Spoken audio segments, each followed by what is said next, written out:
Winterland, tell me all your secrets. Fill me in on your wildest moments. Colored trees, your yellow leaves move me. Dancing roofs, your painted red shakes the room. When I get there, I'll know the answer. Let me know when I get closer.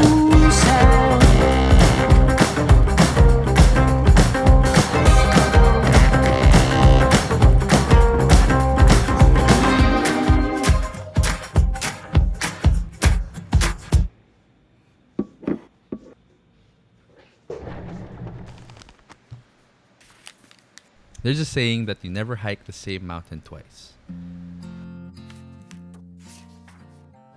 I repeated a few mountains for the last 2 years, and it makes sense. Our first hike was Mount Ulap, and it was hit by a storm back in 2023. We went back a year later as an anniversary hike, this time with the best weather, and I went another time last March under the scorching heat, this time with a different group. Needless to say, I've seen most of what this mountain can offer. There's actually another mountain that we didn't have that much luck with that year. One that was also hit by a storm the moment we started hiking. Mount Pulag. The tallest mountain of Luzon, the third tallest mountain in the Philippines. We're going for the same trail as before, the 𝗙𝗢𝗥𝗧𝗥𝗧 trail. It's not the hardest trail out there, it's actually the easiest trail in Pulag. But since it was my second hike at the time, I was always out of breath even with the smallest of ascents. I was slow and it took me 6 hours to get to the summit. Regardless of the storm, Pulag proved to be a very humbling experience for me. 2 years and 27 hikes later, Amazfit asked me to make a video on their brand new T-Rex 3 Pro, and I couldn't have picked a more perfect mountain to try again. Since it was a bit of a last-minute request, I asked whoever was available, and my 2 college friends, Sean and Selena, happened to be down to go with me. Now that it's the burr months, also known as amihan season, it's most likely that we'll be able to see the thing that makes Mount Pulag so famous, the sea of clouds. However, that also means that there's a big chance we'll be hit by a storm again.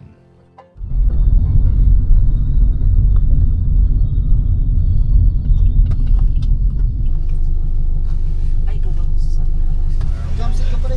Ilalim mo na ito, pre. Oh, ito na sa baan.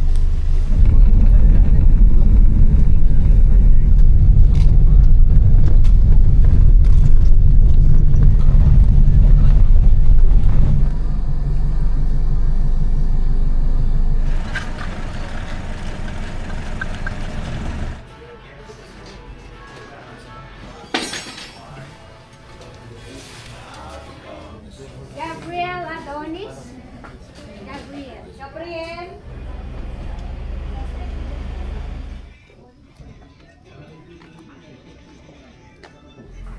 Alauro ng madaling araw, lalakad yung mga. Asa may pre lang ito? Jeep. Okay, so welcome to Mount Pulag, a protected landscape. You will first watch a video, it's only about 15 minutes, and then after the video, Ma'am will discuss to you our trails. Protected areas is uninhabited. Wala dapat tao sa loob. But long before it was declared as a national park, there were already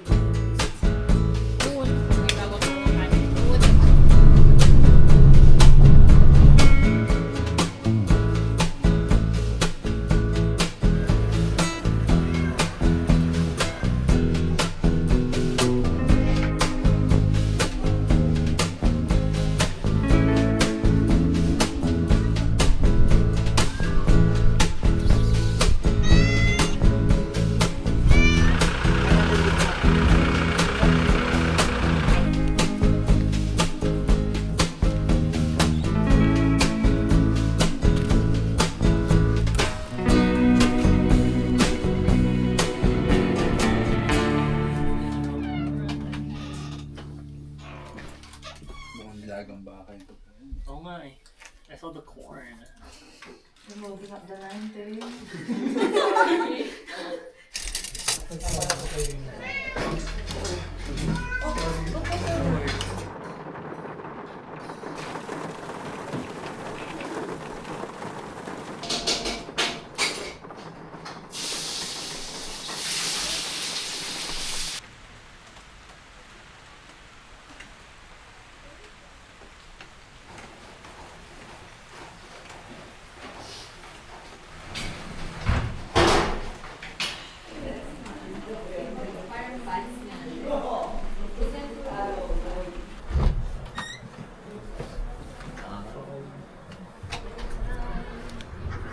lamig.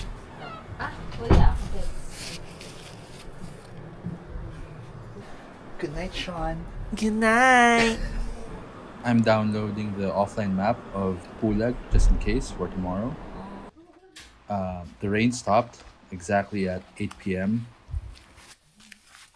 I didn't want to jinx it, but I started thinking, is this finally it?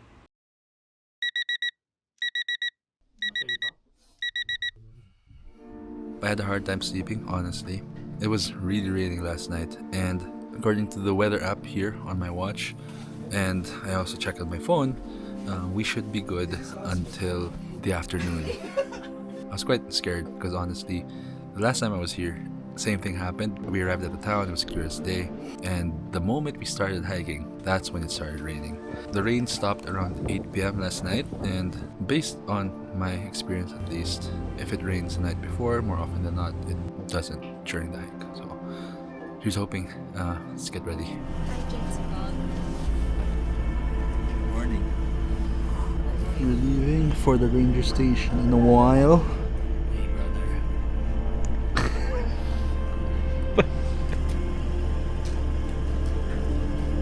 So yeah, It's very 15 cold. degrees. May nakita sa camp. Kita. I can't wait Gusto niyo for... nakita ng star?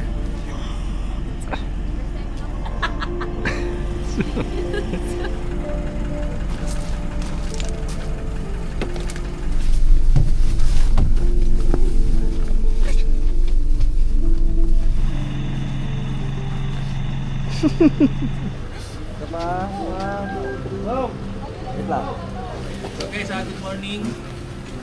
Morning po. Pakilala ko lang din ng mga guide natin ha, na mga kasama sa taas. Mali kay si Ate Sandra ha, siya yung nasa harapan natin ha, walang mauna ha. Baka kasi mamaya may mabilis, gusto mo sa amin. So, kaya natin. Guys, huwag kayong tawag dun, huwag yung sabayan yung mga mabilis. Kung ano lang yung casing nyo, sundan nyo lang yun. Okay. Habang pataas tayo na pataas, naninipis yung hangin. No?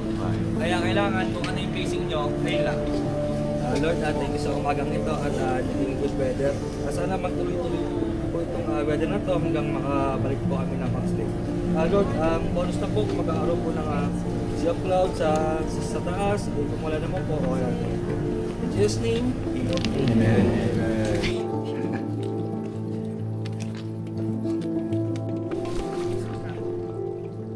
May camp? Yeah.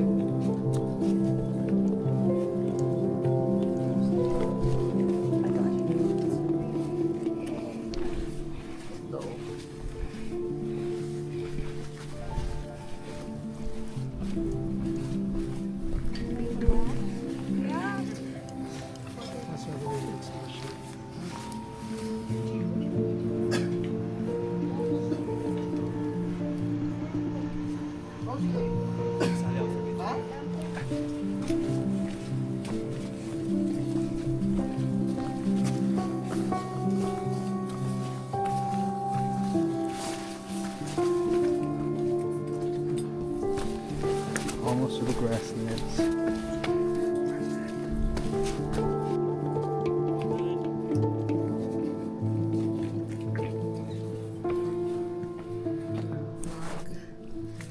Hey po. We are fast as fuck. We're in the grasslands now. We reached Camp 2 in 2 hours. I think we have around 3 kilometers left. No way. 3 km. Yeah, 8 p.m. We're in the grasslands. And in here, I see a wild animal. There's the wild animal. Moist lang naman. This you just have to live for, you know. Sponty weekend.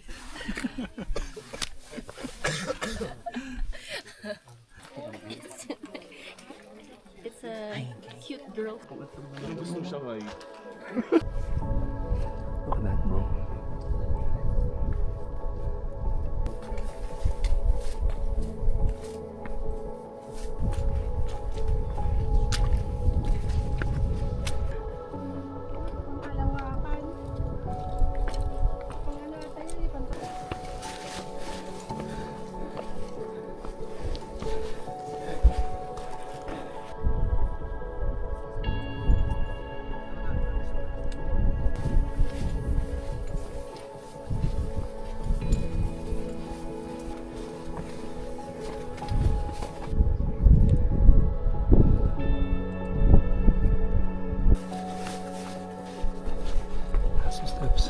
summit.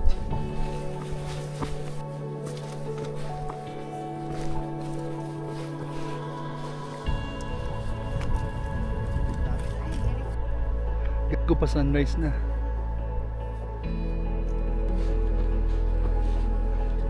Sunrise.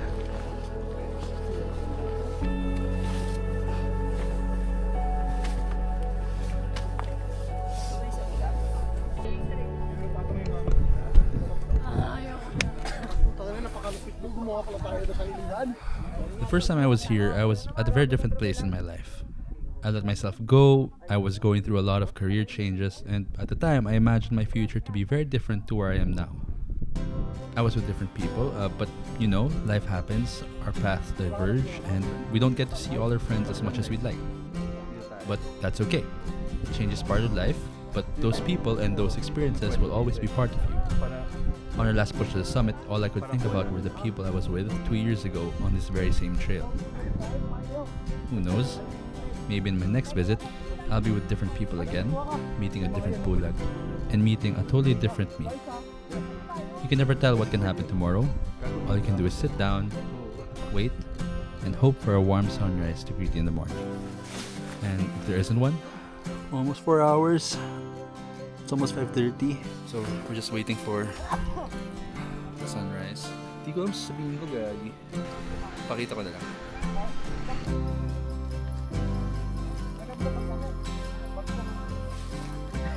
Di ako.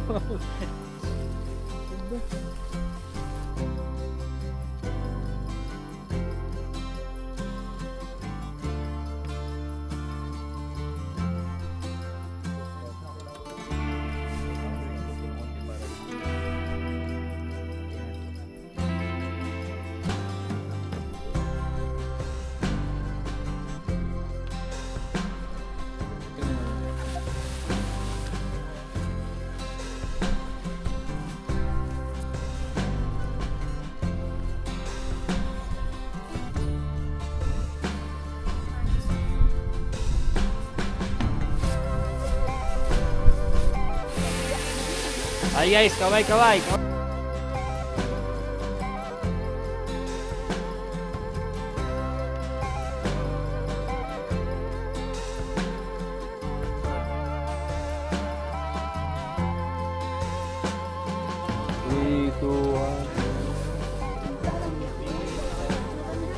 Three, two, one. Smile. Perfect.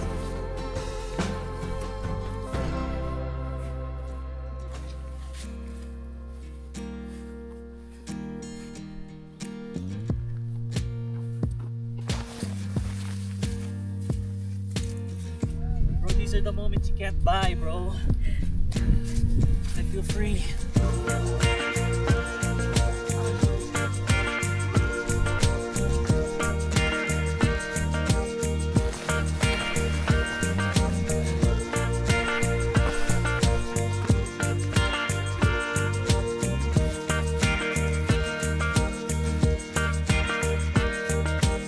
Since it is a back trail, we can just base our route back with the map. We still have, I think, 6.5 kilometers to go.